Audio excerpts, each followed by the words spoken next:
Today, we are diving deep into the world of Japanese sake. But here's the twist. We're starting with our eyes, not our palates.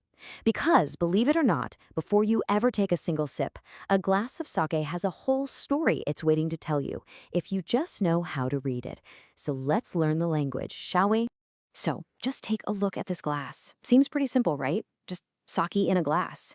But locked inside its clarity, its color, and even the way it moves, there's a whole set of clues. Clues that can tell you how it was made, maybe how old it is, and even give you a really good guess at what it's going to taste like. Today, we're going to learn how to unlock those secrets. All right, here's our game plan. First, we'll cover the 3 main visual clues to look for. Then, we're going to break down clarity, color, and viscosity one by one. And finally, we'll see how you can put it all together to nail the very first step of any sake tasting. You know, the very first step in profiling any sake is all about observation. It really comes down to 3 key things we're looking for. First, it's clarity. Is it crystal clear or does it have a kind of shine to it? Second, it's color. Are we talking transparent or something deeper, like amber? And third, it's viscosity. How thick or thin does it look in the glass? Let's kick things off with clarity. Now, you might be thinking, sake is just clear. But oh, there's a whole spectrum here. And the type of clarity is our first big clue about the sake style and how it was made. In Japan, they have this beautiful term for a very specific kind of clarity, aozai. This describes a sake that is so purely transparent, it almost has a silvery or a faint greenish tint. It's a real sign of incredible refinement. But then, on the flip side, you might see a sake that has terry. Now, this isn't about being perfectly see-through. It's about having this brilliant, luminous shine. This luster actually comes from stuff left over from the rice, like amino acids, and that's a huge clue that points toward richness and depth of flavor. So, these 2 qualities really point to completely different ways of making sake. That crystal clear aze often comes from heavy filtration, which is really common in those delicate, fragrant ginjo styles. But that luminous terry? That suggests something more like a junmai, a pure rice style, or a traditional kimoto, where the brewers have intentionally left more of those rich rice components in the final drink for a much fuller flavor. All right, let's move on to our second clue, color. The color of sake is directly, and I mean directly, linked to its flavor profile. Specifically, it can tell you a ton about the intensity of its umami, that savory, complex, delicious taste.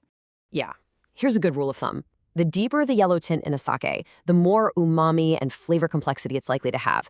See, that color comes from the very same amino acids that create that rich, savory taste. So less filtration usually means more color, and it means more of those delicious flavor compounds are left behind for you to enjoy. But wait, there's more. Color can also develop over time as a sake ages, and the science behind it is something you've probably experienced 1,000 times. It's literally the same reaction that turns a raw steak brown and oh so delicious in a hot pan. It's called the Maillard reaction. In sake, it's this super slow, gentle reaction between leftover sugars and amino acids that happens over months or even years of aging. And what does it do? It creates deeper colors, yellows, golds, ambers, and develops these wonderfully complex, bold new flavors. This steak analogy just nails it, right? A young, fresh sake is kind of like a medium-rare steak. It's lighter, it's got fresher notes. But an aged sake, which is called koshu, that's like a well-done steak. The Maillard reaction has had all that time to work its magic, creating darker colors and much, much bolder, more complex flavors. Okay, let's just hit pause for a second and recap what our detective work has turned up so far. A crystal clear aze look points us toward a delicate ginjo. A luminous terry shine suggests a richer genmai. And as that color deepens from pale yellow all the way to amber, we can pretty much guess we're moving from a clean, filtered sake toward an unfiltered one, or maybe even that complex aged koshu style. See? It's all starting to connect. Let's get to our third and final visual clue. Viscosity. This is all about judging the body or the texture of the sake just by watching how it moves. Are we looking at something light and watery or something rich and heavy? And checking it is super easy.